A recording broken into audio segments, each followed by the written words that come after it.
बिटिया की आखिरी विदाई। गांव के बाहर एक पुराना उजाड़ हवेली खड़ा था। कोई वहां जाने की हिम्मत नहीं करता था। कहते थे कि वहां एक लड़की की आत्मा भटकती थी जो अपनी अधूरी विदाई का इंतजार कर रही थी। अचानक गायब हुई बिटिया।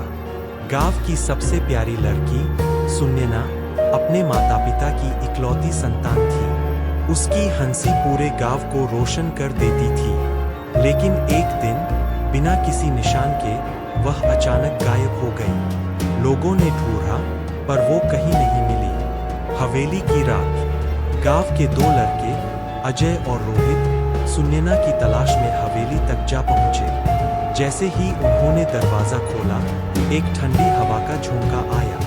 अंदर जाते ही दीवारों पर खून से लिखे अजीब निशान दिखे और अचानक हवा में सुनैना की धीमी रोती हुई आवाज गूंज उठी, मुझे घर जाना है। आत्मा का आक्रोश।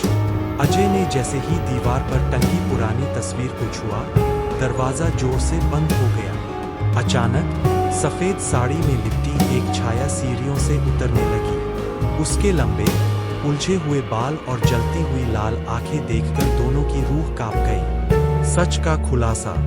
गांव के बुजुर्गों ने बताया कि सुनैना की शादी जबरदस्ती एक बूढ़े आदमी से करवाई जा रही थी, लेकिन उसने इनकार कर दिया। क्रूर लोगों ने उसे मारकर हवेली में दफना दिया। तभी से उसकी आत्मा वहीं भटक रही थी।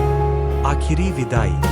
गांव वालों ने मिलकर सुनैना की आत्मा की शांति के लिए उसकी आखिरी विदाई की। जैसे ही मंत्रों का जाप पूरा हुआ, हवेली से एक दर्द भरी चीख निकली और फिर अचानक सब शांत हो गया।